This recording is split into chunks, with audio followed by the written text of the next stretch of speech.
Olá, seja bem-vinda, seja bem-vindo a mais uma aula de vinho em formato de podcast. Eu sou o professor Marcelo Vargas, nós vamos rodar a vinheta e já vamos para o conteúdo.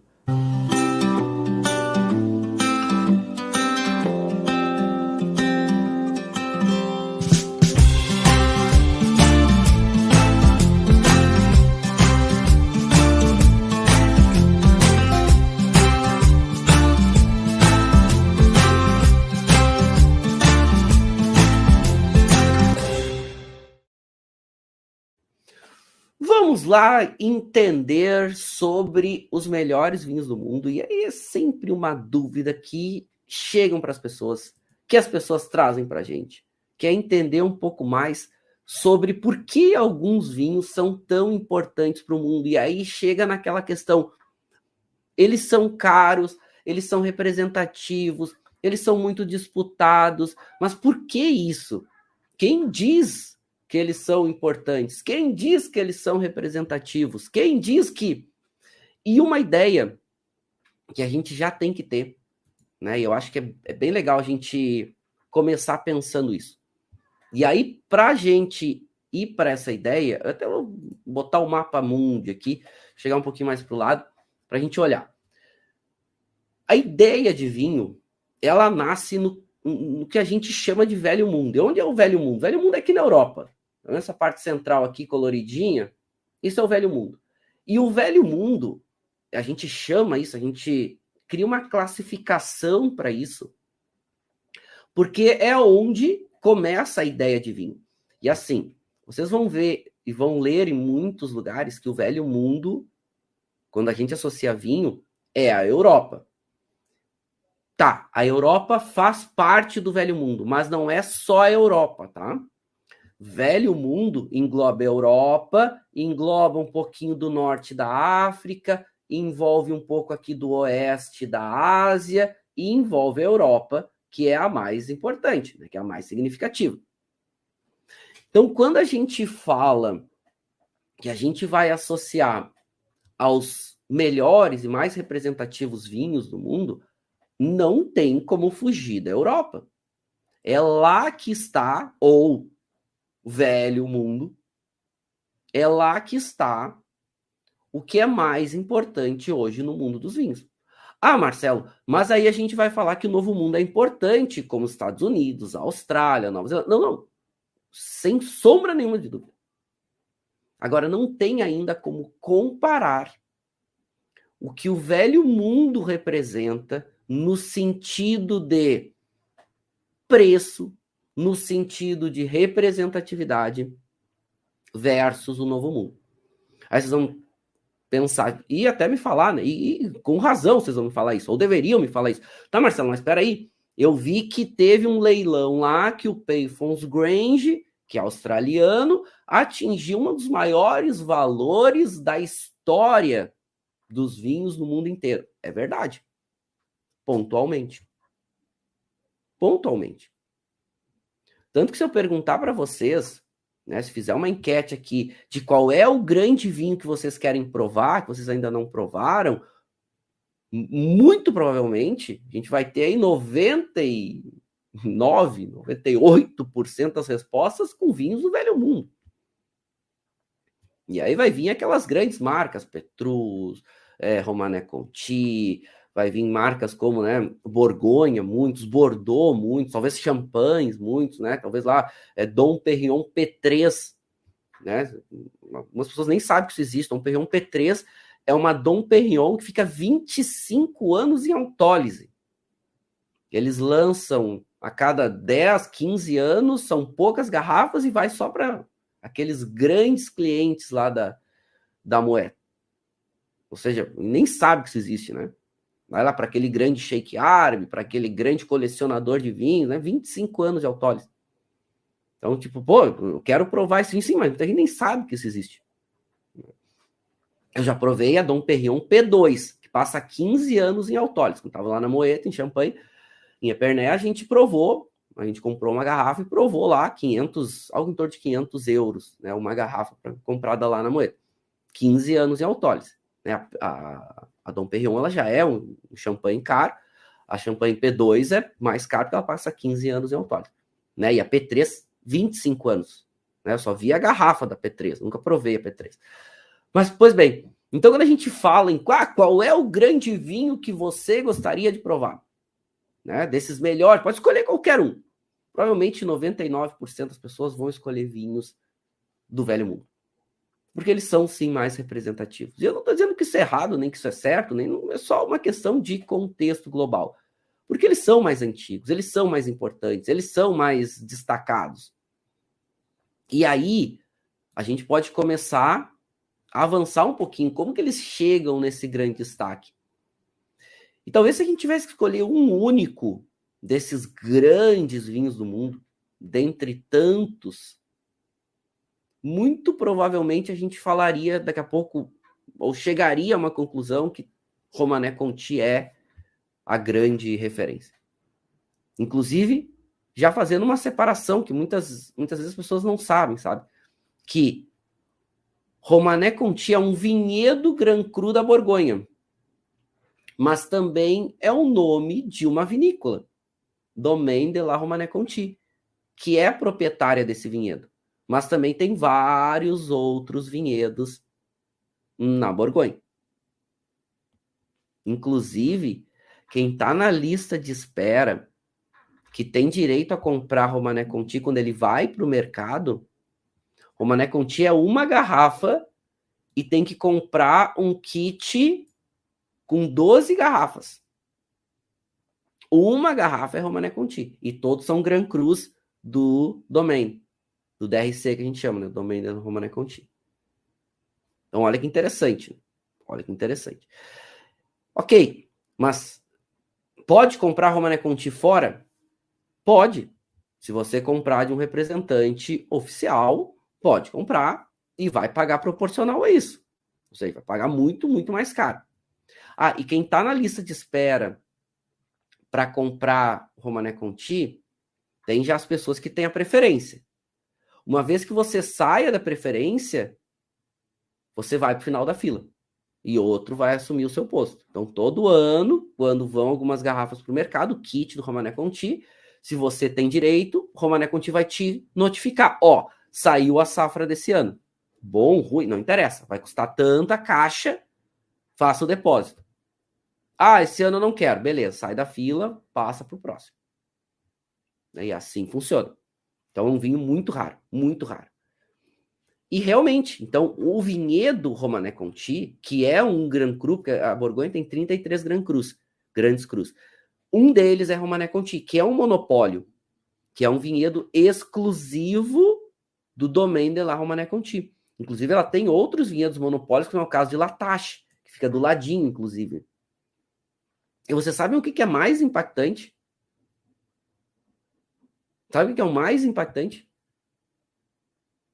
É que quando você chega lá, você vai ver o vinhedo e tudo, é um negócio surpreendente demais. Porque é de uma simplicidade. É de uma. Não é ingenuidade o termo, é exatamente de simplicidade, é de uma autenticidade. A gente está falando do vinhedo mais importante do mundo. Inclusive, tem um livro, né? A História do Romanée Conti. E quem não leu esse livro, eu recomendo fortemente que vocês leiam. Porque esse livro ele é muito legal. E esse livro, ele conta como que Romanée Conti vai se tornar um dos mais icônicos vinhos do mundo. E é muito legal. Ele é um livro com uma história bacana, ele tem um enredo que acontece de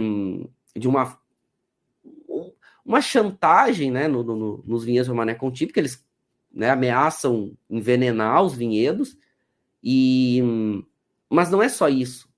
Tem todo um contexto histórico que vai, né, dar origem ao nome, que vai dar origem, como é que vai chegar hoje ao Romanée Conti ser um vinhedo que pertence a duas famílias, né, os de Villaine e os Leroy, enfim.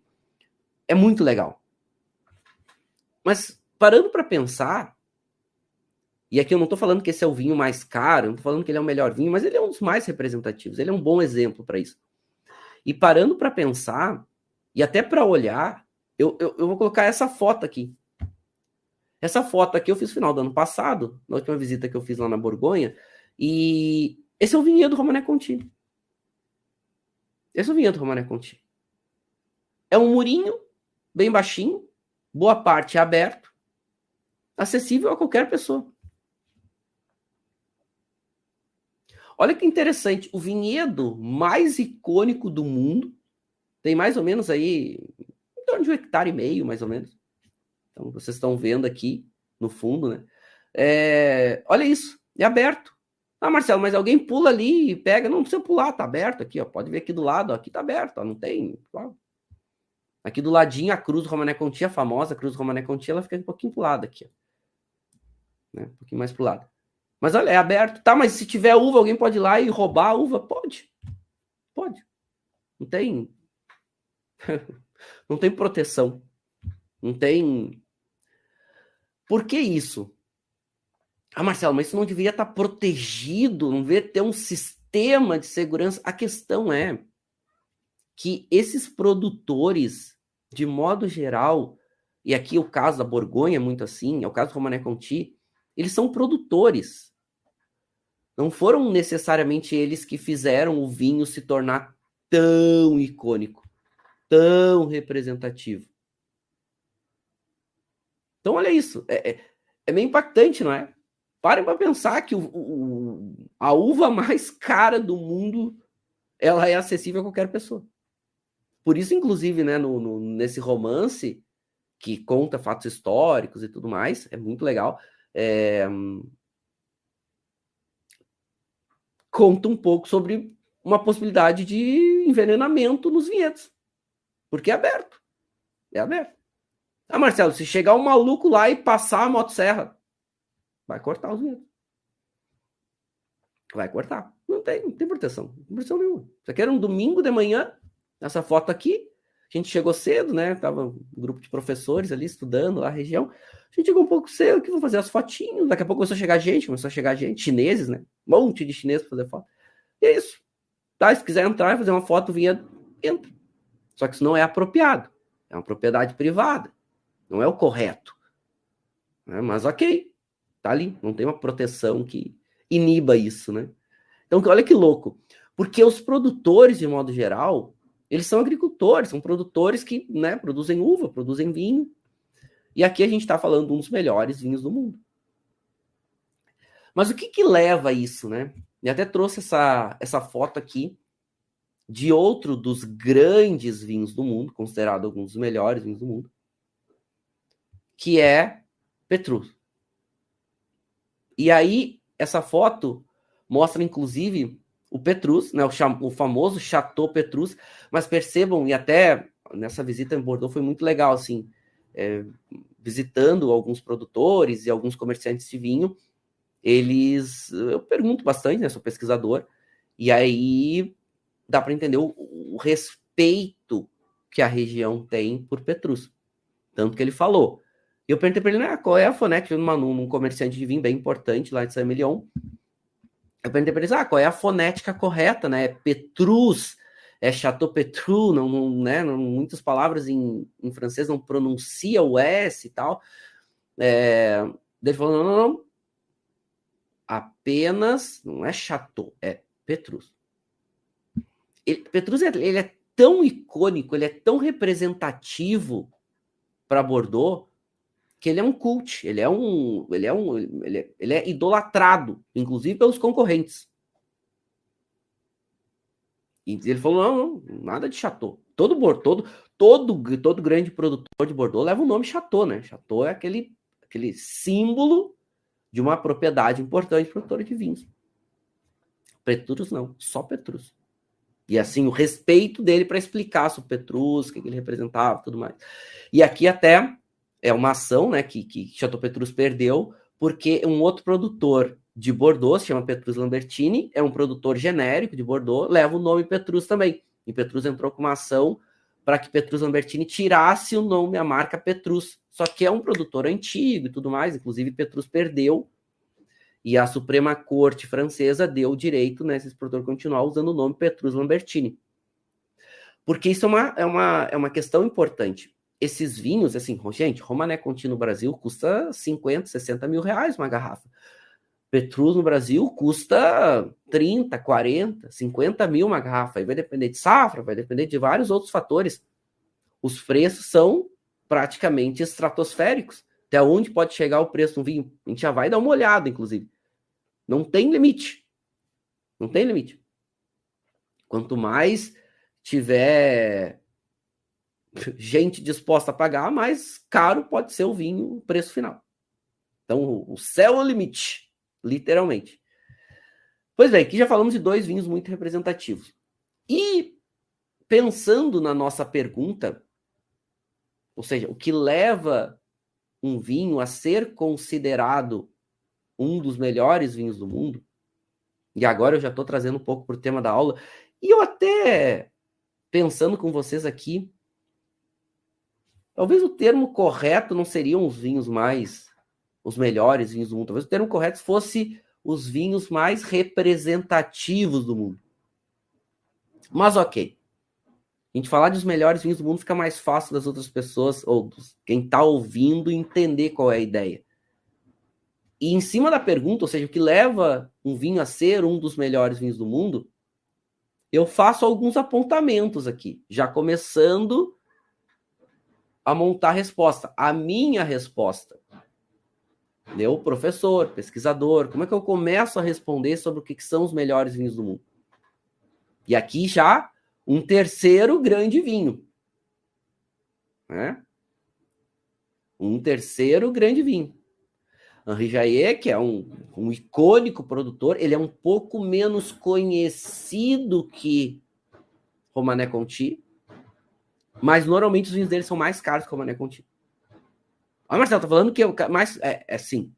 Richebourg, do Henri Jayer, é mais caro normalmente que Romanée Conti. Ah, e o Domaine de la Romanée Conti, inclusive, tem uma parcela do vinhedo Richebourg. Richebourg é o vinhedo do lado do Romanée Conti. Do lado. Né? Lembra aquela foto que eu tava? O vinhedo que tava na minha esquerda, eu tava de frente aqui, na minha esquerda, esse aqui, ó, vou mostrar pra vocês. Vamos voltar lá. O vinhedo que tá na esquerda aqui, ó, esse aqui, ó, estão vendo? Esse vinhedo aqui é Romanée Conti, esse vinhedo que tá aqui, ó, já começa o vinhedo de Richebourg. Então é do lado. É outro Grand Cru. Romanée Conti é um vinhedo monopólio. Ele é monopólio. Já o Richebourg tem um pouco mais de uma dezena de proprietários. É um vinhedo um pouquinho maior do que o Romanée. E o Henri Jayer é um dos proprietários de uma parcela do Richebourg. E os vinhedos Richebourg do Henri Jayer é mais caro normalmente que os vinhos do Romanée Conti, do DRC. Então olha que loucura, né? Aqui tem um dos terceiros melhores vinhos do mundo no sentido representatividade. E eu começo a responder essa pergunta para vocês assim, sobre a minha visão é que algumas possibilidades que levem a ser considerados os melhores vinhos do mundo. Questão preço, mas a questão preço em 2 contextos. Preço histórico, ou seja, ano após ano serem considerados vinhos e cobrados muito caros e serem reconhecidos por isso.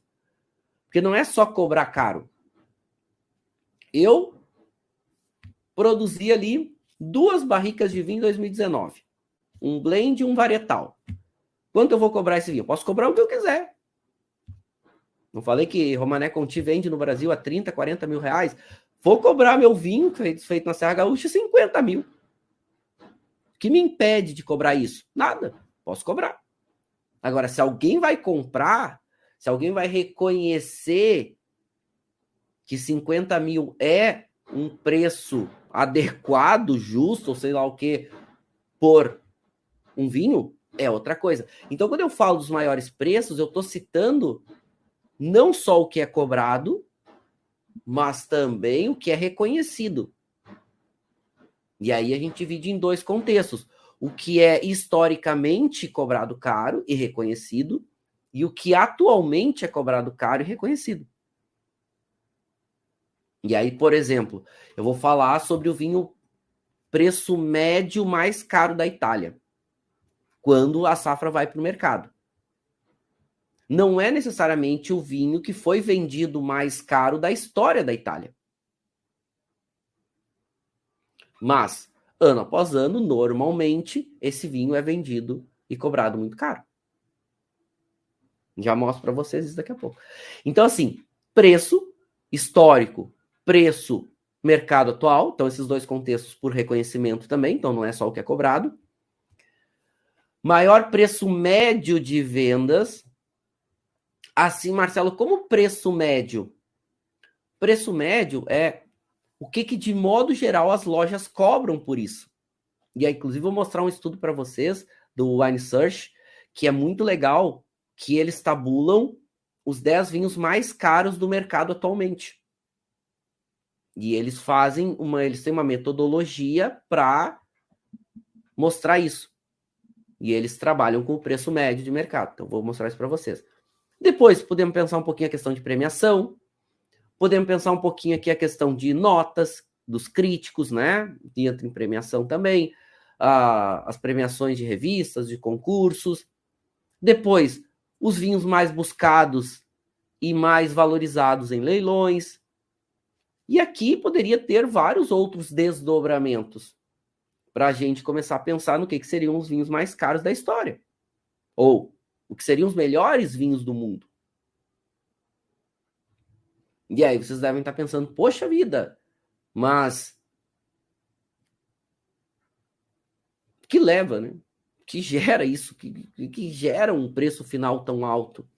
Ou, poxa vida, eu não pagaria nunca isso. Pois é. E aí a gente vai chegar num outro contexto que eu já vou começar a quebrar agora, que é o contexto qualidade técnica versus gosto pessoal. Isso a gente já vai chegar. Mas olha que legal, né? Deu pra gente começar a pensar algumas coisas aqui. Então já vim, inclusive, trazendo 3 vinhos que são icônicos. Mas antes disso, deixa eu trazer algumas perguntas de vocês e interações. Né? O Léo falou, professor, que aula sensacional sobre os vinhos. Deve ser da Borgonha, que o Léo estava tentando falar aqui. Né? Então, sim, os vinhos da Borgonha são vinhos muito representativos. Vê aqui, o Marcelo falando, podemos considerar a longevidade como uma das possibilidades? Vou falar sobre isso agora, Marcelo. Podemos sim. Podemos, de acordo com quem está avaliando, né? Quem está dizendo, quem está citando, quem está trazendo isso como uma referência dos melhores vinhos do mundo. Por isso já vou começar a separar algumas questões agora, gosto pessoal versus qualidade técnica. O Douglas, cada produtor coloca o preço que quiser. Mas o que faz o comprador pagar esse preço? É exatamente isso, Douglas. É exatamente isso que a gente está começando a responder agora. O que faz a pessoa pagar. Então é diferente do cobrar. Porque cobrar quando um coloca o preço que quiser. Agora, por que alguém vai pagar 30, 40 mil reais um vinho? E, gente, daí para cima, tá?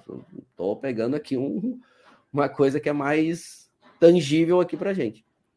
Aí outros falando, acho que nem meu rim vale tanto.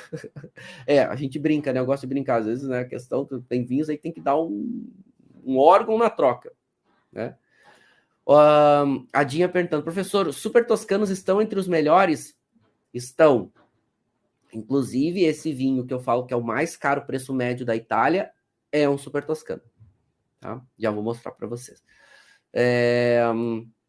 Estamos falando, isso parece ir ao encontro de tendência Kit Luxury. Então a questão a gente inclusive estava em Bordeaux e a gente era um grupo muito pequeno, porque para visitar os chateaus em Bordeaux você recebe pouquíssima gente, um grupo bem privado, assim, e a gente estava falando exatamente a questão do luxo, né? Até a questão dessa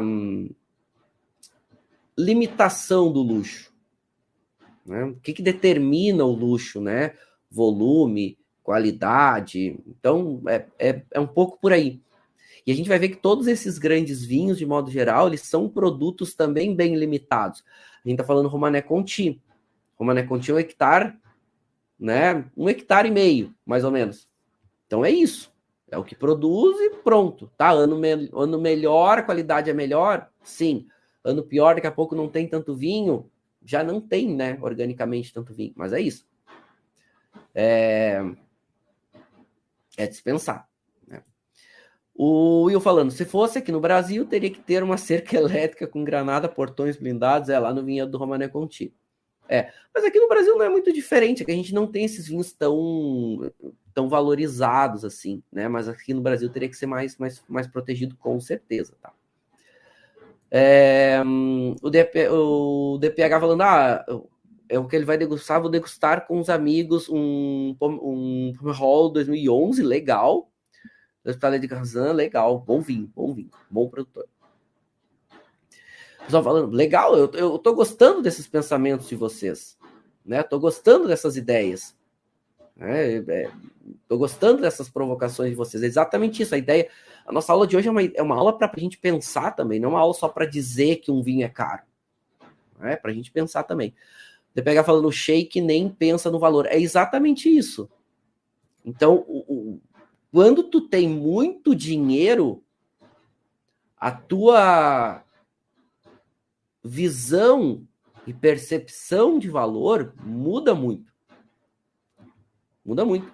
Isso acontece não só com os sheiks, isso acontece com muitos desses novos milionários, bilionários chineses. Eles não estão pela qualidade do produto. Eles estão pela escassez do produto. Eles estão porque é pouco, porque é raro, porque é muito valorizado. Então, eles querem comprar e vão pagar muito caro. E aí o preço dispara. E aí o preço fica mais caro. Se torna ainda maior. Um último aqui, daí a gente volta para a aula, depois a gente volta para os comentários de vocês, tá? O Fernando falando, tem muita coisa de ostentação dos magnatas. Tem chinês que coloca Petrus na mesa e abre Coca-Cola. É isso aí, né? É o que a gente tá falando. Não é necessariamente pelo que o produto entrega, mas é pelo que ele representa. Aliás, eu vou falar sobre isso agora, desse comentário do Fernando, e tem alguns já, eu vi que tem mais comentários aqui falando sobre a questão dos chineses e tudo mais. Vou trazer para vocês um exemplo bem legal agora, tá? Para vocês entenderem, vai ser bem bacana.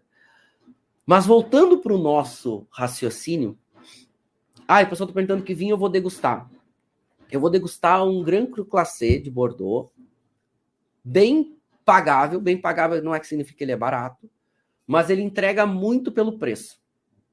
E é um dos grandes vinhos de Bordeaux, que é o Fleur Cardinale, um Saint-Emilion, safra 2009. Ele é um Grand Cru Classé de Saint-Emilion. E eu vou falar para vocês o porquê eu escolhi esse vinho, tá? Eu vou para a sala de degustação daqui a pouco e vou degustar com vocês, tá? 2009, safra icônica. Que a gente vai ver que isso vai impactar. Aliás, deixa eu chegar nessa questão de safra, tá? Deixa eu chegar nessa questão de safra agora. Mas para isso, vamos separar um pensamento aqui, que é essa questão de qualidade.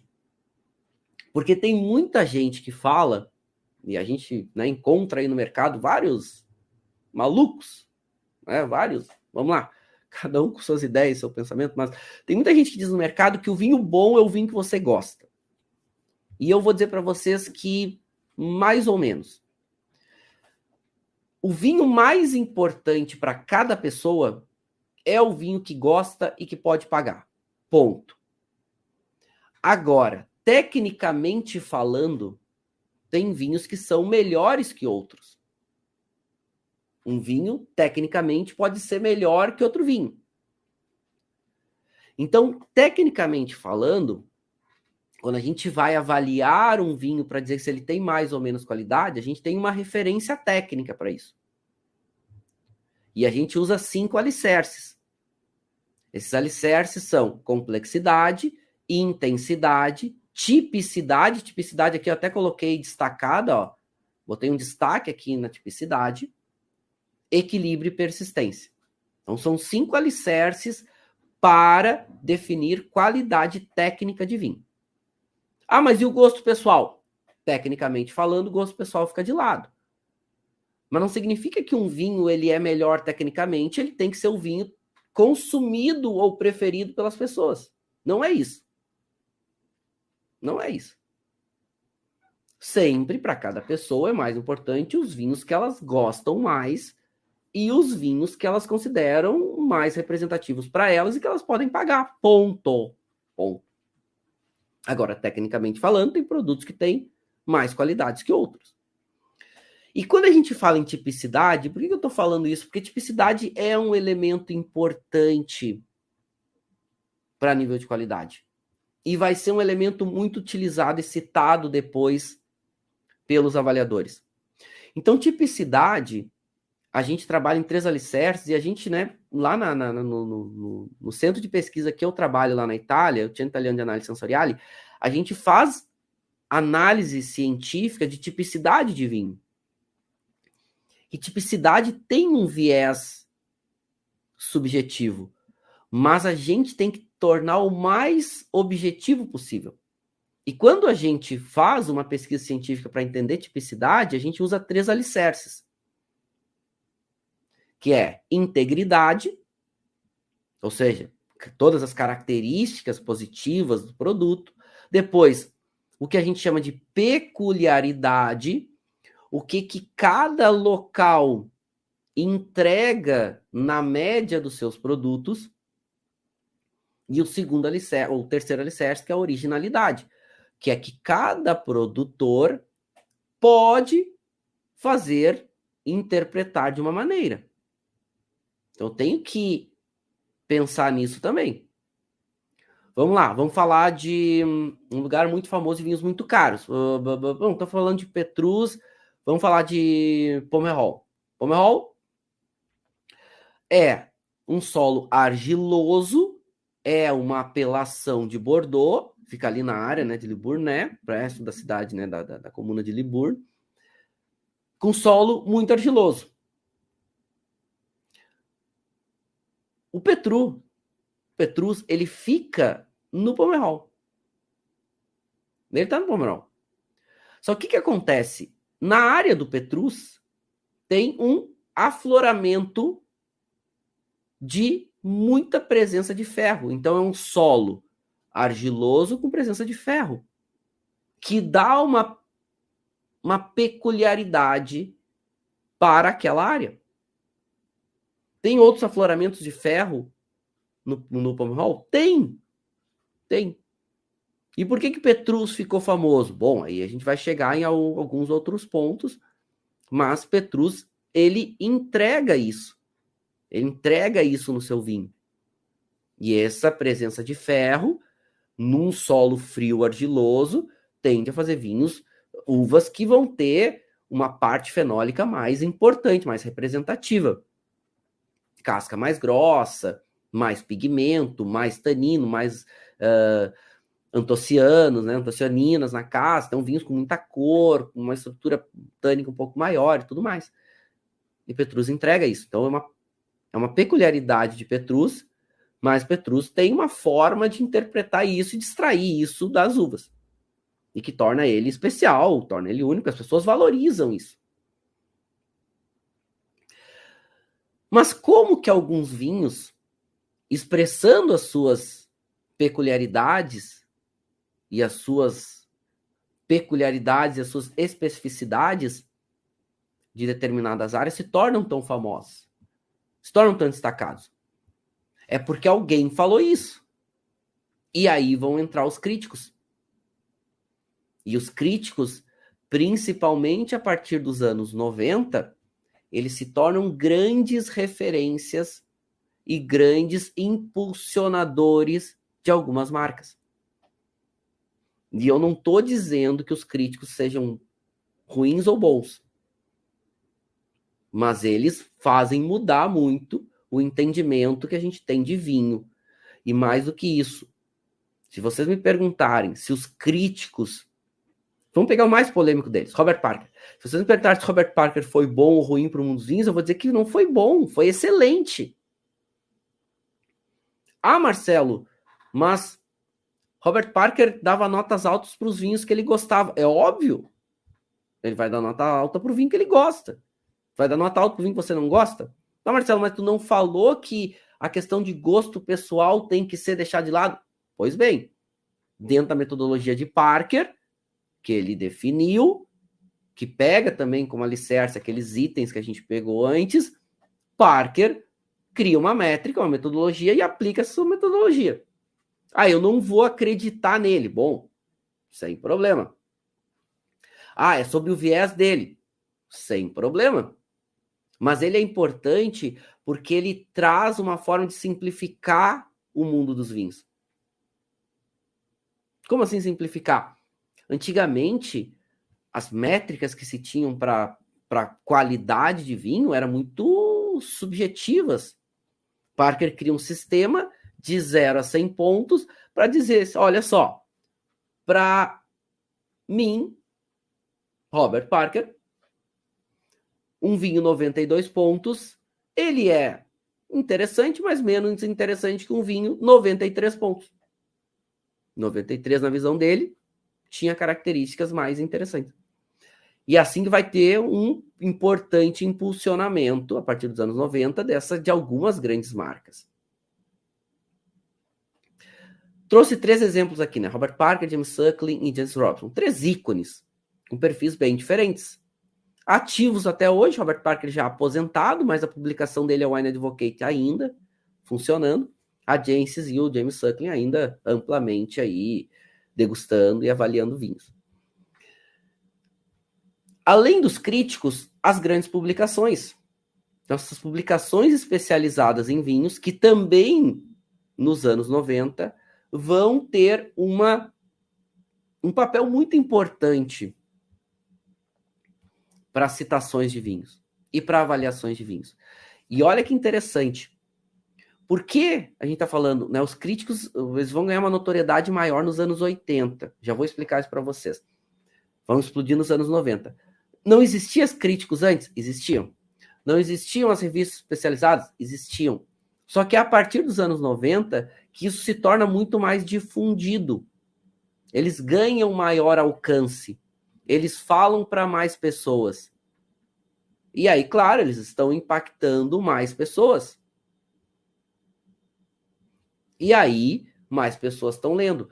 Então, Parker, ele, com a ideia da pontuação dele, até 100 pontos, facilitava muito para as pessoas entender o que ele queria passar, a ideia dele. E aí, os vinhos com maior nota do Parker se tornavam vinhos muito mais caros, porque as pessoas queriam aqueles vinhos porque alguém, Robert Parker, disse que aquele vinho era, para ele, mais interessante. E é muito legal, quando a gente fala dos críticos e quando a gente fala das publicações, a gente entender um pouco mais esse fenômeno do Robert Parker. Robert Parker, ele vai explodir para o mundo quando, na safra de Bordeaux de 1982, e Parker, ele é um grande degustador, ele é americano, ele vai estudar na França, lá ele se apaixona por vinho, começa a participar de grupos de degustação, começa a escrever sobre vinho. Então ele volta para os Estados Unidos e começa a escrever as chamadas newsletters sobre vinho. Então vinhos que ele gostava, que ele provava, e aí ele criou o sistema dele de pontuação. Mas quando é que Parker explode para o mundo? Na safra de 1982 em Bordeaux, foi uma safra muito dura, foi uma safra um pouco mais bruta, foi uma safra difícil, e que quando foi degustada em Première, ou seja, quando os chateaus mostraram esses vinhos para o mundo, o que é vai um grupo lá de especialistas, de jornalistas, compradores, né? Vai lá os courriers, vai lá os comerciantes, eles se reúnem, degustam os vinhos dos chateaus, e os críticos da época disseram que a safra de 82 era uma safra ruim de Bordeaux. Muito ruim.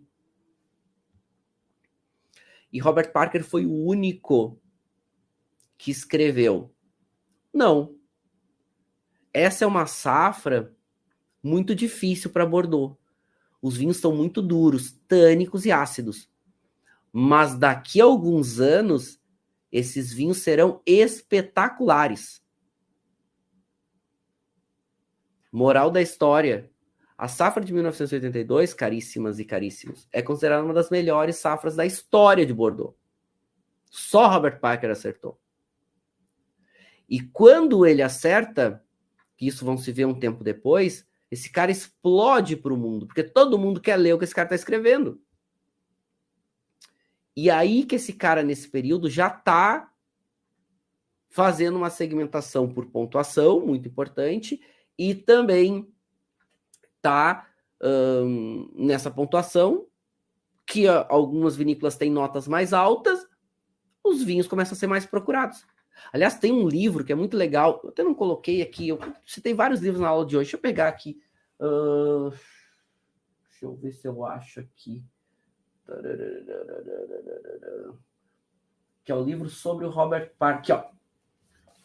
Esse aqui, ó. Esse livro aqui. Tá? Até não botei na aula de hoje, ó.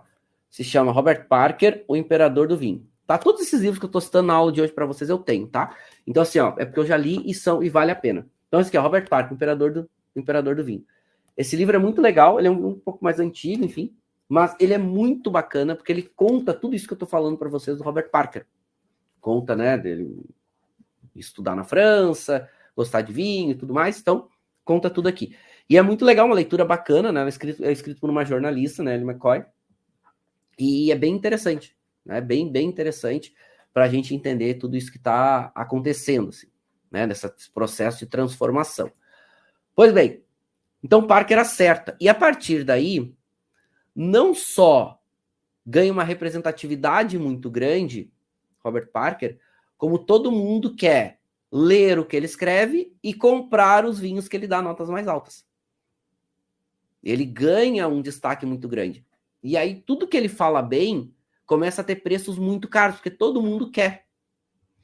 Ah, Marcelo, tá dizendo então que Parker foi o cara que definiu os melhores vinhos do mundo? Não!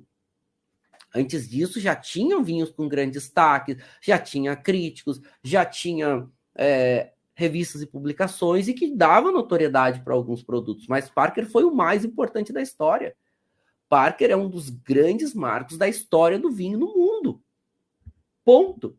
Pode gostar ou não gostar do cara, mas ele é referência. Não adianta. É um marco da história antes de Parker e depois de Parker.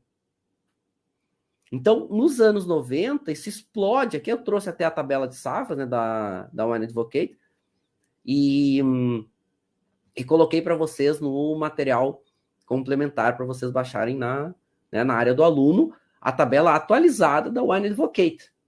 Tá? Pois bem, Parker simplifica as coisas. E Parker, ele tem uma tendência, ele gosta de vinhos mais concentrados, vinhos mais intensos, ele avalia muito Bordeaux, gosta muito dos vinhos de Bordeaux. Bordeaux sempre foi uma região muito destacada e muito valorizada. Só que aí começa a explodir para o mundo alguns nomes dentro de Bordeaux. Bordeaux é uma marca muito forte, né? A região de Bordeaux. Só que começa a explodir para o mundo alguns chateaus, alguns produtores. E aqui mais uma dica para vocês entenderem sobre esses grandes vinhos, essas grandes safras, essas grandes marcas. Um documentário chamado Red Obsession, que é muito bom, muito bom. Ele é inclusive narrado, né, pelo Russell Crowe, mas é muito bacana, porque esse documentário, ele mostra o que é essa explosão dos anos 2000 desses grandes chateaus de Bordeaux. Porque esse documentário, ele faz uma avaliação na questão das safras de Bordeaux. E aí ele vai fazer, inclusive, uma comparação de 3 safras importantes, que é 2009, 2010 e 2011, sendo que a safra 2009 e a safra 2010 são safras icônicas, maravilhosas e muito conceituadas. E os vinhos de Bordeaux explodem de preço, mais do que já eram caros. E isso por quê? Por causa da escassez. Porque os chineses entrando, né, para esses novos milionários e bilionários chineses, comprando vinhos importantes de Bordeaux, pagando muito caro, mas não só isso. Esses chineses ficam meio incomodados e começam a comprar os chateaus de Bordeaux.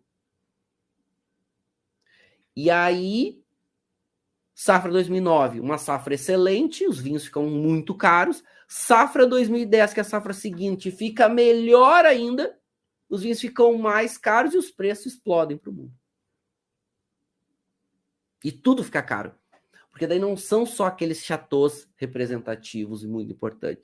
Chateau Petrus, né? Aí os vinhos classificados de 1855, né? Aquelas grandes marcas, né? Tom Rothschild, Latour, Lafite, o Brion, enfim, né? Chateau Margaux. Não, fica tudo caro. E esses mais caros ainda.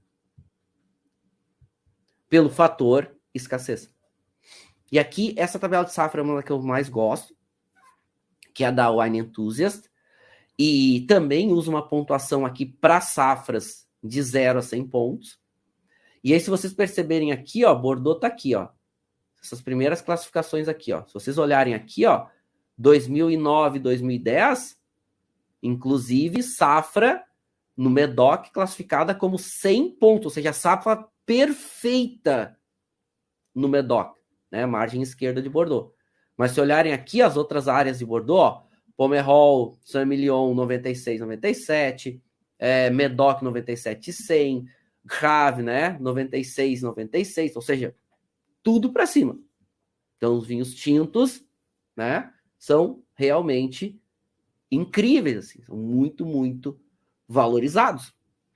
E claro, olha só, que eu tô falando para vocês. Região importante.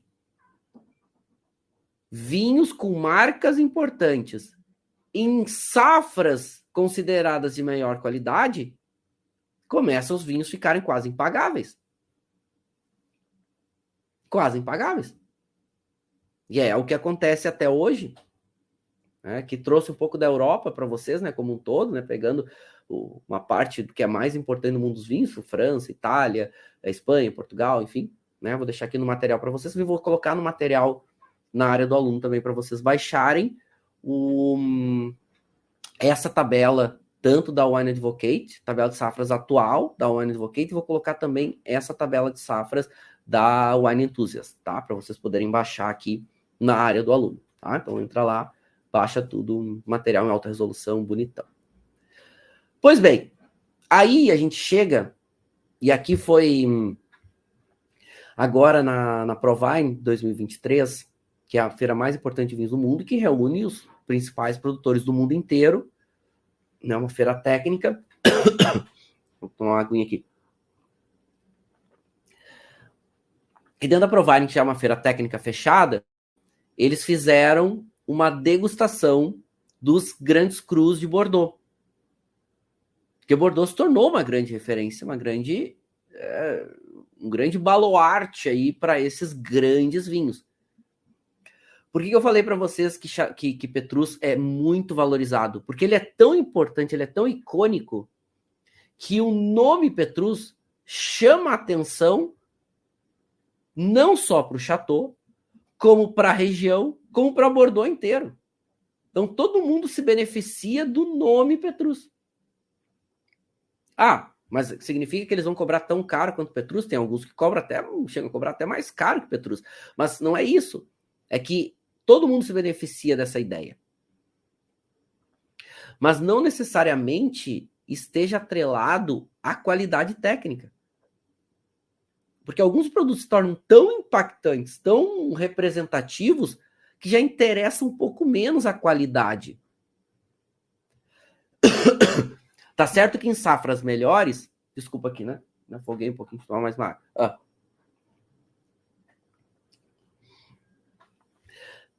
Que algumas safras melhores, esses vinhos vão ser muito, muito caros.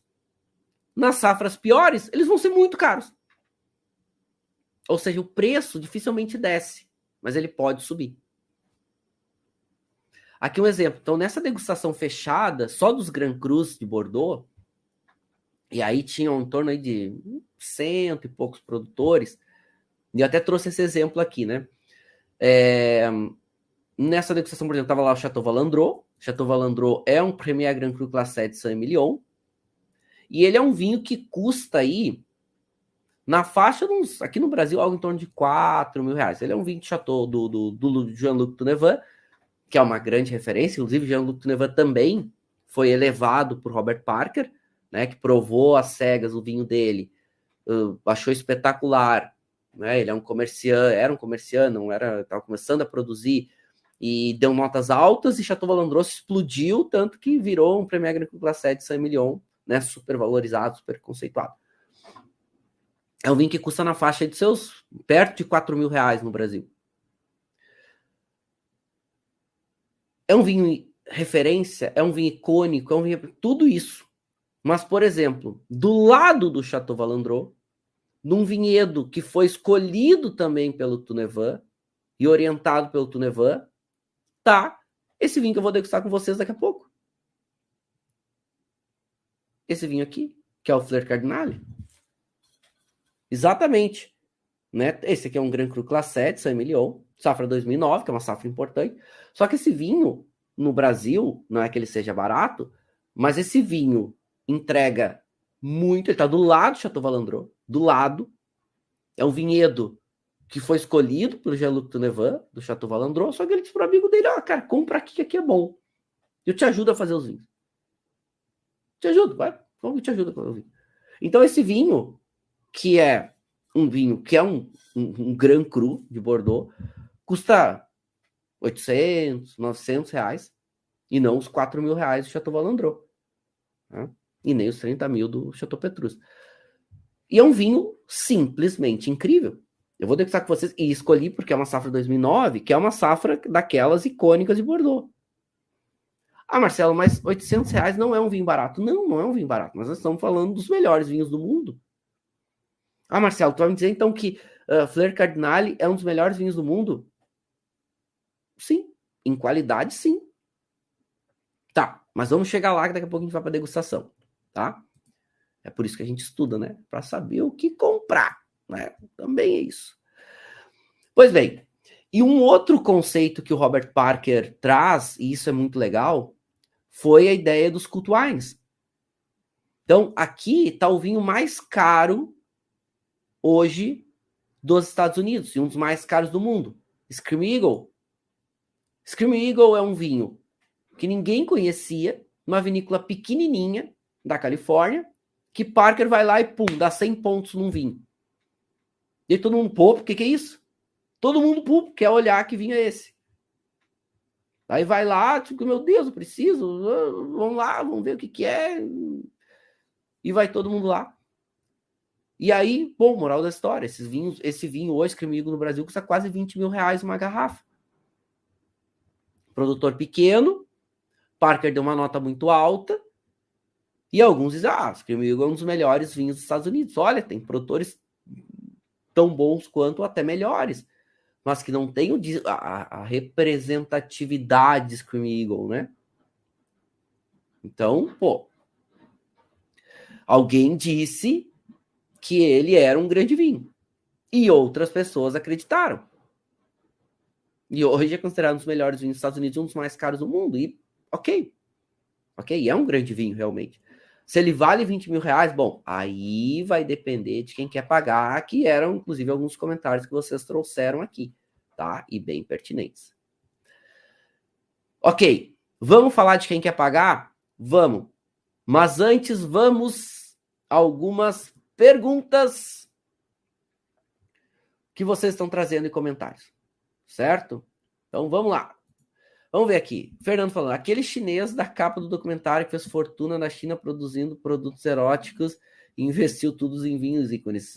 Enfim, são esses milionários e bilionários chineses que compram tudo, inclusive os próprios chateaus, tá? Inclusive, cada vez mais comprando os próprios chateaus. Deixa eu ver aqui. Vamos lá. Um dia eu terei Bordeaux desse na minha adega, mas no meu estômago e no meu coração. É verdade. Assim, esse é o tipo de vinho que são muito caros. Então, não é um vinho para te abrir do cotidiano, no dia a dia, né? Eu vou degustar com você, tirar uma dose do Coravin. Eu viajo, tenho um pouquinho mais de acesso, enfim. Mas é isso. São vinhos que são muito caros. E no Brasil, falar um vinho de 800 reais é um vinho muito caro. É caro. Né? Agora, falar vinhos de 4 mil, 15 mil, 30 mil, né? E aí vai. Legal os comentários de vocês. Vamos lá, a Karina falando. É interessante hoje um investimento em vinho de alto padrão desses?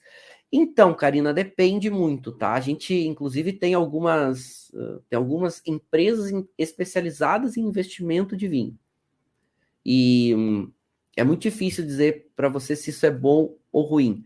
Depende muito da sua realidade, o mundo que você vive e por que você vai investir nisso. Investir para vender e ter um retorno financeiro, os grandes vinhos, com o passar do tempo, ficam mais caros. Agora, se vai valer o investimento, o tempo que você vai deixar esse patrimônio inativo, o cuidado que você tem que ter, o investimento que você tem que ter para manter isso nessas condições, enfim. Então, é uma série de fatores, como qualquer investimento. Quem lida no mercado pode ter valorizações muito interessantes, mas o risco também é alto, tá? O Léo falando, então ele virou um dos clássicos dos Estados Unidos. Sim, né? Scream Eagle é o vinho mais caro médio dos Estados Unidos hoje, principalmente safras mais antigas. Deixa eu ver o que mais. O Bruno falando, na World Wine, o Fleur Cardinal 2007 custa 1.290. E isso é uma tendência também, tá, gente? Que esse comentário que o Bruno tá falando. Vinhos mais antigos, dos grandes vinhos, esses considerados vinhos icônicos do mundo, eles são mais caros. Então, quanto mais antigo, mais caro ele é. Lá em Bordeaux, tem uma loja no centro de Bordeaux, que ela é especializada só em vinhos de Bordeaux. Fica bem no centro ali, de frente para a Ópera de Bordeaux. E eles têm no último andar uma seção só de vinhos antigos de Bordeaux. E aí você encontra vinhos bem interessantes lá. E, claro, melhores safras mais caro, quanto mais antigo, normalmente mais caro. Então, por exemplo, né, estamos falando, a World Wine está vendendo o Fleur Cardinal 2007 a R$1.290. O Vitor falando, degustei Chateau Valandro no dia 20/3 às 11h33 na Provine. Boa degustação, né? A gente tava junto lá, né, Vitor? Na degustação daquela dos Grand Crus ali que eu mostrei para vocês. O Vitor era um dos nossos estudantes que estavam lá na degustação dos Grand Crus de Bordeaux. Muito legal, né? Foi uma degustação muito legal. O DPH perguntando aonde eu assisto no Netflix. Então, gente, esses documentários um pouquinho mais antigos tem que procurar nesses portais de streaming. Então, tem que olhar no Google, tem que olhar na Netflix, tem que olhar na Apple. Então, normalmente eles têm para alugar, mas tem que garimpar porque não ficam regularmente à disposição. Tá? Então, tem que procurar pelo nome do documentário. Nas lojas americanas, em inglês, normalmente você acha mais fácil. Então, eles vão saindo do ar, assim, alguns até bem difíceis de encontrar, mas procurando acha, tá? Deixa eu ver mais uma pergunta, depois a gente volta para o nosso conteúdo, depois a gente volta para outras. A Cristina, quando o vinho participa de um concurso, a pontuação é relativa ao conjunto de vinhos avaliados ou as notas são baseadas nesse padrão? Boa pergunta, Cristina. As notas são baseadas com a regra do concurso. Então, o concurso vai definir o seu padrão. Tem concursos, digamos que mais exigentes, concursos menos exigentes. Certo? Os vinhos, nos concursos mais exigentes, os vinhos são avaliados por grupos, mas vinho após vinho. Então não é que é um vinho contra outro. Tem vinhos que podem ter qualidades altas e ter mesma pontuação, por exemplo. Tá? Que eu acho mais coerente. Né? Tem concursos que elegem um ranking dos mais pontuados versus menos pontuados. Enfim. Aí depende de cada concurso, tá? Claro que os mais sérios, mais representativos, normalmente vão ter mais relevância. O Bruno falando, o documentário tem no Prime Video. Ó, boa. Então, dê uma olhada lá no Prime Video. E, gente, assim, ó, não fiquem esperando muito, porque daqui a pouco sai do ar, tá? Daqui a pouco tá no Prime Video e deixa de estar. Então, vale correr lá e dar uma olhada. Aí o Fernando falando, o Rude, será que depois que foi solto, voltou a falsificar os grandes ícones? Boa, eu vou falar do Rude daqui a pouquinho. Tá, vamos voltar um pouco mais para a gente poder ir para a nossa degustação, mas vamos dar mais uma olhada aqui em alguns pontos relevantes, até porque o Fernando falou no Rude, e eu vou falar do Rude daqui a pouquinho. Mas antes de falar do Rude, vamos falar essa questão desses grandes vinhos, a questão de quem paga. Porque não é só quanto se cobra. Porque senão eu, Marcelo, vou cobrar 100 mil reais pelo vinho que eu faço, a garrafa, e vou dizer que é o vinho mais caro do mundo? Posso fazer isso? Posso, não tem problema. Posso fazer. Agora, quem vai olhar de fora e dizer, cara, são malucos. Não, né? Tudo bem, ele cobra o quanto ele quiser. mas isso não significa coisa nenhuma. É só o que ele está cobrando caro. Agora, os leilões, eles vão levar para um outro viés, que é o viés de quem paga, que no fundo é isso, não é o quanto se cobra, mas é o quanto está o consumidor disposto a pagar. E eu trouxe para vocês aqui uma tabela que é da Aker Merrill, que é considerado um dos melhores leiloeiros de vinhos do mundo. E essa tabela mostra os vinhos que, num espaço de tempo de 20 anos, ganharam uma maior valorização. Então, eles pegaram esses vinhos, e aí aqui eles estão comparando marca, o vinho e a safra. De 1999 para final de 2018. Fechamento de 18. Tá? Então, pega 20 anos aí. Do ano de 99 até o ano de 2018. E aí vocês veem aqui os vinhos que foram elencados de maior valorização, ou seja, que se tornaram mais caros, que mais foram valorizados, ou seja, que mais as pessoas estavam dispostas a pagar pelos leilões. Então, olha que interessante. E aí, o que a gente vai ver aqui? Olha que coisa espetacular isso aqui. Porque a gente consegue entender algumas coisas interessantes. Dos vinhos listados aqui, o que a gente vai ter? A grande maioria vinhos franceses, sendo que a grande maioria são vinhos de Bordeaux e vinhos da Borgonha. Alguma coisa de outros vinhos da França fora Bordeaux e Borgonha. Como, por exemplo, aqui, Hermitage. Deixa eu ver o que mais a gente tem aqui. Borgonha. Ó, vamos lá. Bordeaux.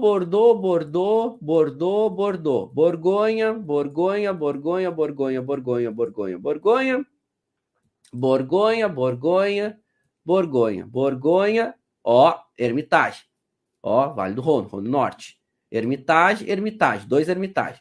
Depois, a gente vai ter um italiano, que é o Barbaresco do Santo Stefano, né, do Reserva, do Giacosa, ó, o Screaming Eagle e o Vega Sicília da Espanha, Screaming Eagle dos Estados Unidos. Então, olha que interessante aqui, né, dessa listagem aqui dos vinhos que mais se valorizaram, tem um espanhol, tem um americano, que é o Screaming Eagle, tem um italiano, que é o Barbaresco, né, o Reserva do Giacosa, e o resto do francês. E dos franceses, 2 só são Hermitage e o resto tudo é Bordeaux e Borgonha. Ou seja, que as pessoas estão dispostas a pagar.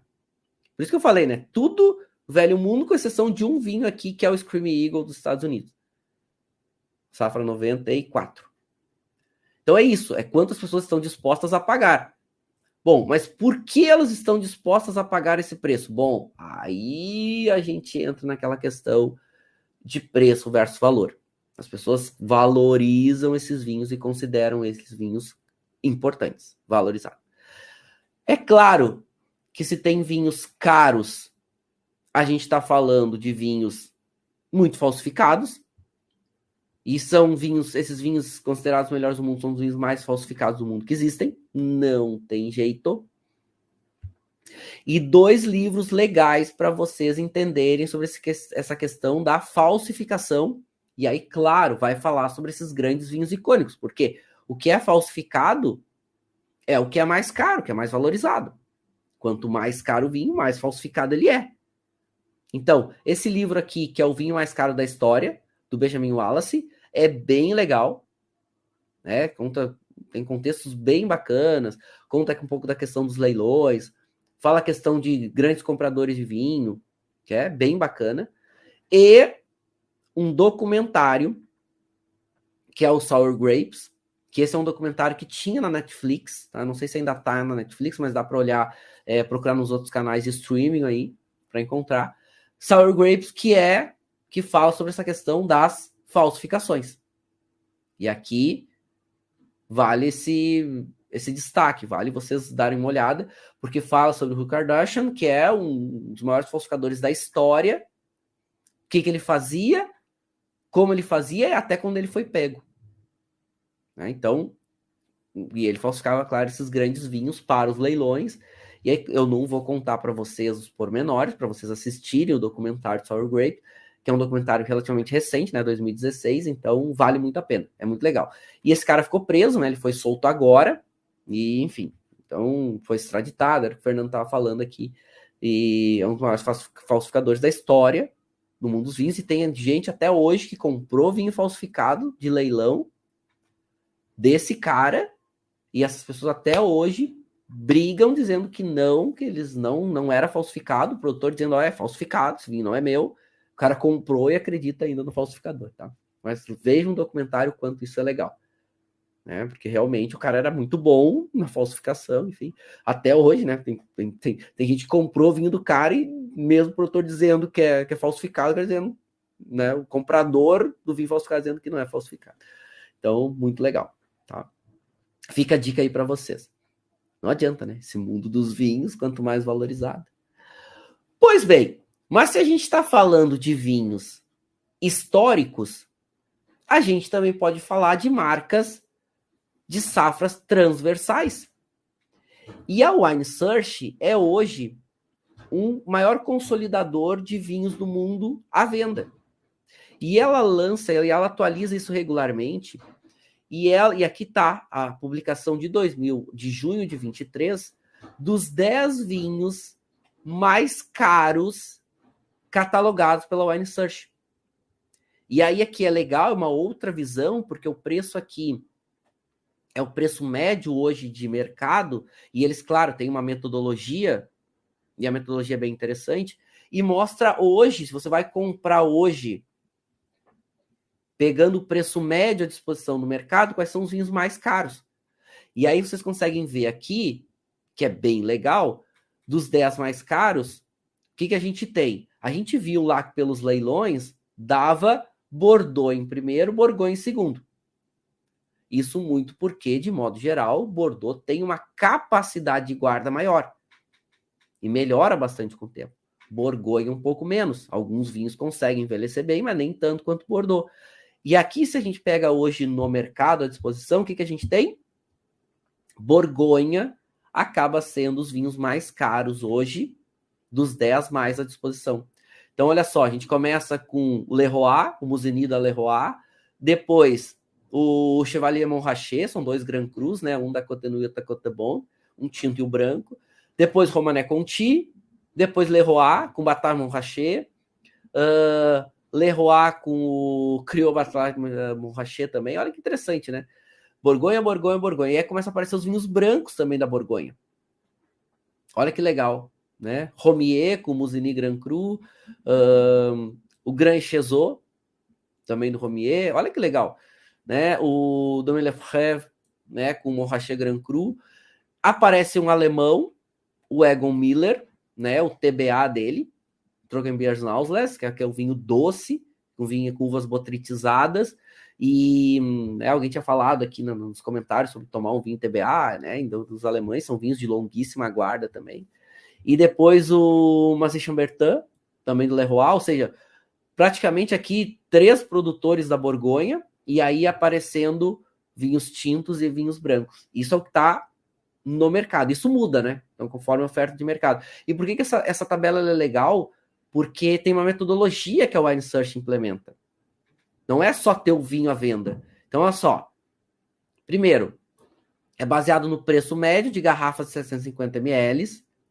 Para ser incluído na lista, tem que ter pelo menos 5 ofertas, pelo menos 4 safras diferentes, sendo que pelo menos 2 devem ter sido nos últimos 10 anos.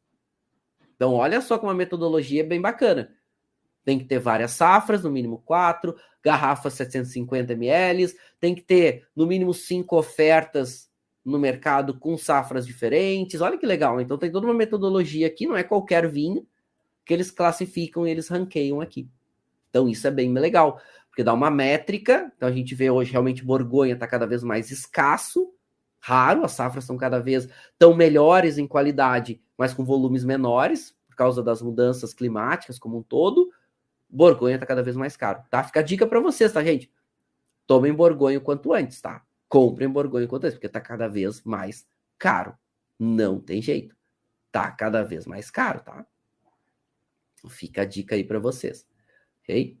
Bom, então Borgonha aí entre os vinhos mais caros hoje no mercado. Só para a gente ter como métrica, para a gente degustar o nosso vinho. Vamos degustar um Grand Cru de Bordeaux, né? Óbvio, né? A gente estava em Bordeaux, eu escolhi um Bordeaux porque eu estava lá. Então, vamos lá, vamos degustar. Vinho médio, preço mais caro da Itália. Masseto, é um super toscano, que é feito pela Ornellaia. Ah, Marcelo, mas eu nunca ouvi falar. Sim, Masseto é um volume muito pequeno, que é uma colina dentro de Ornellaia. Uma colina de solo argiloso, com afloramento de ferro. Lembram do Petrus? É parecido, só que na Toscana, né? Merlot, solo, né? Um solo frio, muito potente, as uvas ficam muito tânicas, muito intensas. Masseto é o vinho preço médio hoje mais caro da Itália quando vai para o mercado, tá? Então, quando leilão, vinhos mais antigos, aí normalmente os Barolos, os Nebbiolos acabam se destacando. Hoje, quando vai para o mercado, preço médio, Masseto é o mais caro. Quanto custa? Na Itália, 1.300, 1.400 euros. No Brasil, vocês vão pagar 18, 20 mil reais uma garrafa. Espanha, vinho preço médio, quando vai para o mercado mais caro, ou seja, safras novas, Lermita do Álvaro Palacios. É um Priorá, que é bem icônico, é o cult wine, assim, né? Esse é um cara que é uma grande referência lá da região. E, bom, é um preço parecido com o Masseto, né? Então ele é um vinho de 1.200, 1.300, 1.400 euros quando vai para o mercado. No Brasil, você... E assim, Masseto é difícil de achar, Lermita é difícil de achar, e são vinhos que transitam aí nessa faixa, né? Nessa faixa de preço, assim. Lermita no Brasil, quando encontra, vai pagar também 15, 18, 20 mil uma garrafa. É carinho. Dá para tomar no máximo 1, 2 por semana, né, gente? Esses vinhos aqui. Portugal, né? Qual é o grande vinho icônico de Portugal? Mais caro, Barca Velha. Barca Velha aí, ele custa um pouco menos. Lá em Portugal você compra ele aí na faixa dos seus 400, 500 euros. E no Brasil você vai encontrar ele na faixa de 8, 10 mil reais, mais ou menos. Esse é o vinho mais caro de Portugal na média, tá? Ah, mas tem um lá pontual, e aí tem os grandes vinhos do Porto, enfim, tem. Mas aqui a gente pega uma média pra gente se situar. E dá uma média boa, né? Dá uma métrica bacana, assim, de referência pra gente. Dá pra gente pegar aí algumas referências aí legais, pegar umas referências bacanas, assim. É válido, tá? São bem válidos. Tá, vamos degustar. Vamos degustar. Então, eu vou fazer o seguinte. Eu vou na sala de degustação, um segundo, e aí a gente vai degustar o Fleur Cardinale, e vocês podem mandando as perguntas enquanto eu vou mudar de sala, tá? Então, um segundinho, tô indo para a nova sala.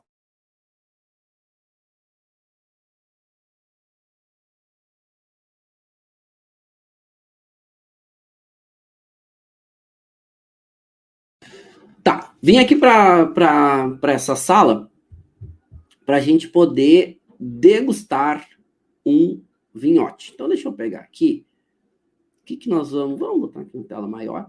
E a ideia aqui é a gente degustar, falei para vocês, né? O Fleur Cardinale 2009.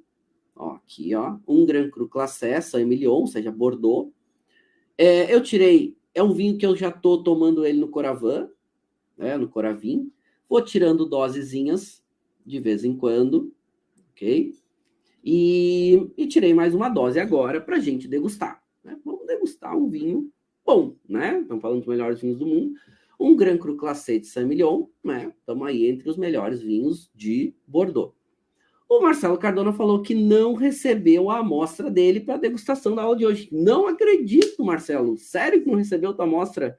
Nossa Senhora, é uma coisa muito séria. E não sei o que houve. Não sei porque a tua amostra não chegou, né? Mas vou ficar triste porque tu não vai poder degustar o vinho. A Linda Liz também disse que a amostra dela não chegou. Poxa vida, não acredito nisso. Tá bom, mas vamos fazer o seguinte. Eu vou degustar e falo para vocês como é que tá, para vocês saberem, tá? Para não ficar todo mundo, né, sem saber como é que é o vinho. Então eu degusto e falo para vocês e tá todo mundo feliz, né? Ou mais ou menos feliz. Eu vou ficar feliz, pelo menos. Bom, vamos lá. O pessoal perguntando se eu vou descartar o vinho hoje. É óbvio que não, né? É óbvio que eu não vou descartar o vinho hoje. Eu descartaria um vinho desses, né? Melhores, estou falando de Grand Cru e vocês querem que eu descarte? Não, né? Claro que não. Nem trouxe baldinho de descarte para não correr perigo, para não correr isso. Mas vamos lá. Eu até não vou ficar. Tá, eu vou falar. Vou falar um pouco mais sobre o vinho. Ele merece, né? Bom, a safra 2009 é uma safra importante de Bordeaux, né? Então aqui, ó. Aqui, ó, 2009. Fleur Cardinal, então Grand Cru Classé. É um produtor que eu falei para vocês, né? Ele fica ali do ladinho do Chateau Valandrot, né? Então, bem legal, assim, da gente comparar, porque é um vinhedo recomendado pelo Tunevan, e ele já tinha comprado uma área importante. Ele disse, o amigo dele, cara, aqui do lado isso aqui é muito bom, compra, e ele ajudou ele a fazer o vinho. Então, um vinho que custa bem menos do que o Chateau Valandrot, mas que entrega tanto quanto, né? É caro, é claro, é um vinho caro, né, gente? Não é um vinho barato, infelizmente. Infelizmente não é um vinho barato. Mas é um vinho que entrega bastante características, né? Um vinho representativo, um vinho que tem aí bastante caráter, é um vinho que, desses vinhos extremamente caros,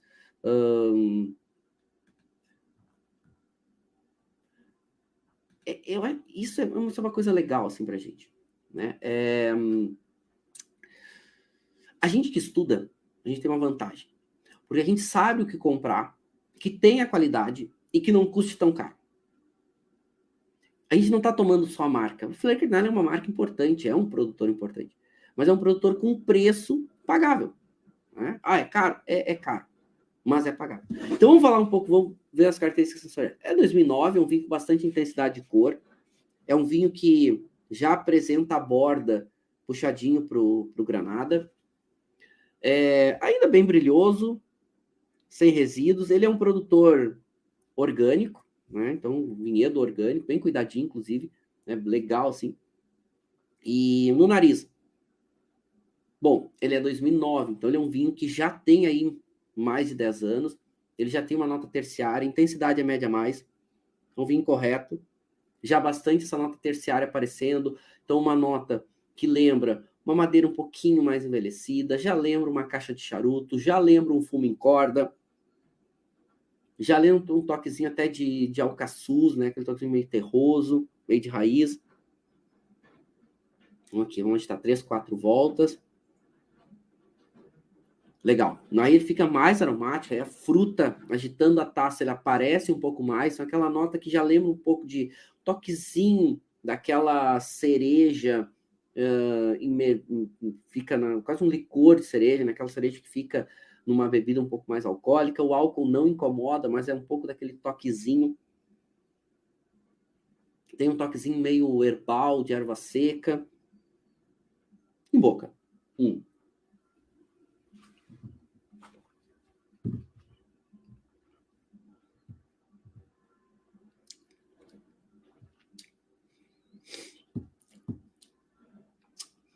Então, primeiro gole a gente não avalia, mas é do caralho. Não posso falar isso, nem tá ao vivo. Primeiro gole é do caramba. E assim, é bom.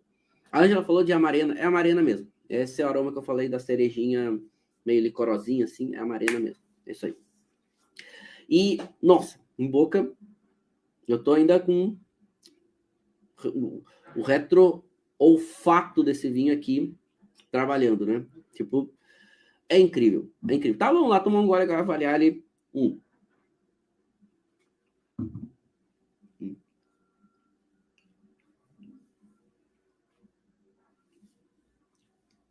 É um vinho seco, tanino médio mais, mas já bem macio. corpo dele é um corpo médio, subindo um pouco. Acidez média a mais. Nossa, o álcool dele é extremamente integrado, mas também é um álcool que sobe de médio para médio mais. Ele deve ter uns 14% de álcool, pelo menos, ou perto disso. 15! Rapaz do céu! Olha só, um vinho com mais... Estamos falando aí de um vinho com mais de 10 anos, com 15% de álcool, e o álcool, a gente sente que o álcool é um pouco mais evidente, assim. Mas 15% de álcool, tu não consegue perceber que é tudo isso. Tu sente que o álcool tá aqui, que ele é mais evidente, que ele é um pouco mais marcado. 2009 foi uma safra um pouco mais quente. Agora, para 15%, passa e tu vai só sentir depois, né? Porque o álcool vai ter um efeito importante. Mas é incrível em boca. Incrível. O sabor desse vinho em boca, ele lembra muito o que é em nariz. Então, em boca, ele lembra essas notas. Ele já é um terciário, tá um pouco mais marcado. Ele tem um pouco ainda do primário e do secundário. Primário, essa nota da cereja. Secundário, essa nota da madeira. Um toquezinho meio tostado, defumado. Agora, muito mais terciário. Então, fumo, caixa de charuto, né? Esse carvalho, aquele meio que lembra um pouco de... aquele cheiro de armário, sabe? Armário de carvalho fica um pouquinho mais fechado. É incrível, assim. Vou dizer para vocês, ele é um vinho que é legal curtir ele com um pouco mais de calma. Esse vinho ele já está no auge dele, está se mantendo no auge, vai começar a decair, ele já está bem amplo, assim, ele não tem o que melhorar, ele já está... Nível de qualidade, ele é um vinho muito bom. Ah, ele é um vinho excelente? Tá, podemos debater esse vinho entre muito bom e excelente. Ele tem persistência longa, ele tem muita tipicidade do que ele evoluiu muito bem, ele, né, tem complexidade, ele é intenso em características, né? Ele tem bastante equilíbrio entre seus elementos. Então, sim, posso falar esse vinho aí como um vinho excelente? Posso. Então, mas assim, entre muito bom e excelente, a gente vai debater tranquilamente esse vinho. Agora, pô, aquele vinho não vai ficar tomando, né? Não, agora. Incrível. Faltou uma coisa aqui, que é um cordeiro, né? Aquele cordeiro, aquela parte saborosa do cordeiro, mas um pouco menos gorda. Então, podia botar aqui até um carrezinho dado, né? Vamos botar um carrezinho de cordeiro aqui e, olha, seja feliz. Né? Um carrezinho de cordeiro aqui, ó. Um magre de pato, hein? Caramba, botar um magrezinho aqui. Olha, típico bordalês, né? Aquele magre clássico. Nossa, eu adoro pato, então tava em Bordeaux agora que eu comi de pato, assim. Foi impressionante, é muito bom. O Thales falou pirulito de cordeiro, vulgo carré. Boa, é isso aí mesmo. Pirulito de cordeiro com esse vinho ia ficar espetacular. Essa harmonização clássica, né, de Bordeaux é o cordeiro com Bordeaux e normalmente o carré de cordeiro com os grandes vinhos de Bordeaux. Nossa, vale a pena. Só tô perguntando qual é o vinho. É o Fleur Cardinal 2009, um Grand Cru Classé de Saint-Emilion. Aqui, ó. 2009. Então, do ladinho de Chateau Valandrot, tá? E o Chateau Valandrot vale muito mais caro que o do Tunevan, né? Então, e o Tunevan que escolheu esse vinhedo, isso é legal. Tá, deixa eu trazer algumas perguntas de vocês. A Solange falando, com inveja branca você merece pelo nível de aula, preparou, proporcionou, vou tomar minha tacinha de vinho à noite. Isso aí, garota! Com caldo, mandioca com camarão. É isso aí. Boa, é isso aí. É isso aí. Bem que você faz, tá? O Carlos falando, li que o vinho brasileiro que alcançou o maior preço é o do Betu, pequeno viticultor da Serra Gaúcha. Então, é aquilo que a gente falou, né?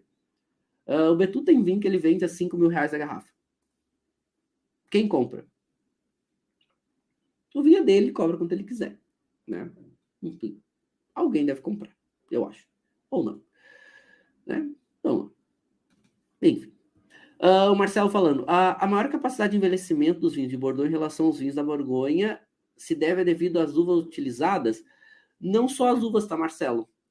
As uvas, sim, porque Bordeaux, de modo geral, são vinhos tintos, à base de uvas tintas com um pouco mais de intensidade, sendo, apesar da Merlot mais plantada, né, Cabernet Sauvignon, Cabernet Franc, Petit Verdot e outras, são vinhos com maior potência e com maior potencial de guarda, vinhos mais intensos, as uvas e o terroir. Tá? Então, deve ter um pouquinho mais atlântico, né? Mais marítimo. Ele tem solos ali com maior presença de pedra, pedregulhos, consegue amadurecer bem algumas uvas, tem, né, os crupes de Bordeaux, e aquelas uvas um pouquinho mais elevadas, assim, pequena ondulação, já faz uma diferença enorme em Bordeaux, e Bordeaux não tem as colinas como você tem na Borgonha, é uma série de fatores, mas sim, as uvas também impactam bastante, né? Também impactam e são bem representativos. Deixa eu ver aqui. O Léo falando, pelas características do vinho, tem uma cumplicidade apresentada ao professor. Tem. Eu gostei, o vinho entrega bem. Eu gosto muito desse produtor, porque esse é um produtor de alta qualidade, de vinhos não tão caros. Estamos falando de um Grand Cru Classé de Bordeaux, tá, gente? Então, régua alta. Não tem jeito. Não tem jeito. Pessoal falando, a questão de vinhos caros é uma boa dividir com um casal de amigos. Exatamente isso. Vinhos mais caros, o grande segredo é saber o que está comprando, saber da onde está comprando e dividir com mais pessoas. Claro, pessoas que gostem de vinho, porque vai fazer mais sentido, né? Mas sim, esse é um dos grandes caminhos. Legal nossa aula de hoje, né? Legal. Gostei bastante. A Maria, e os vinhos mais caros do mundo? Pô, Maria, passei a aula inteira falando deles, né? Mostrei tabelas, mostrei os mais caros atuais no mercado, mostrei os mais caros em leilões, os mais valorizados, né? Então, teve bastante referência aí dos vinhos mais caros do mundo, safras antigas, vinhos mais caros do mundo, inclusive, que estão no mercado atualmente, né? Inclusive com as metodologias ali que cada uma dos leilões da Eicher, da citação da Wine Search. Então, tem bastante conteúdo aqui para pegar de acordo com a visão, né? Ou seja, que é vinhos mais antigos, vinhos mais valorizados, que é vinhos mais recentes. Tem bastante citações aqui. Marcelo, maior capacidade de envelhecimento em relação ao que a gente tinha respondido, né? Sim. E legal, gostei bastante da nossa aula, né? Gostei bastante aqui dessa nossa troca, enfim. E falar dos melhores vinhos do mundo, dos vinhos mais caros do mundo, assim, poderia ter muitas aulas, a gente poderia ter muitos vieses que a gente poderia abordar. Eu preferi hoje um viés de a gente pensar um pouco mais, não só dizer que o vinho custa tanto, não só mostrar quais são os 10 vinhos mais caros hoje no mercado, ou quais são os vinhos que mais se valorizaram para safras antigas e tudo mais, mas a gente pensar um pouquinho no que levam esses vinhos a serem tão prestigiados, tão aclamados, tão cultuados, né? Então, bastante importante essa diferença entre o que se cobra e entre o que se está disposto a pagar. Não é só o que se cobra, mas é esse reconhecimento, essa predisposição no consumidor e tudo mais a ter esses vinhos caros consigo, né? Ou seja, desprender dinheiro para ter uma marca, um conceito, uma ideia e um produto consigo. Então, adorei, foi bem legal e deu para a gente pensar bastante sobre várias coisas, principalmente dessas grandes marcas. Então, turma, quero agradecer de coração, foi muito legal, foi bacana a gente poder fazer essa viagem aqui. Quero deixar um beijo muito mais especial, deixar aquele brinde final.